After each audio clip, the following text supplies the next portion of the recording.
bé quan anh nhỏ nhẹ như mua nhẹ ít cho cái nhỏ xia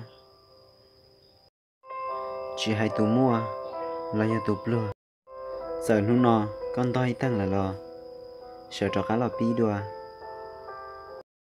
giờ nó nọ có tàu là chọn tụ cái phê lò mà mù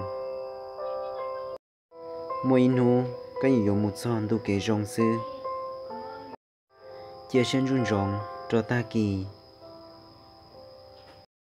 giờ tròn đông tôi sợ lũ bao giờ xí lò nếu tôi chẳng yếu lò cả tàu vô lại lò sợ cho cá lò pi đùa ôn anh nhỏ sao ta cái chia sẻ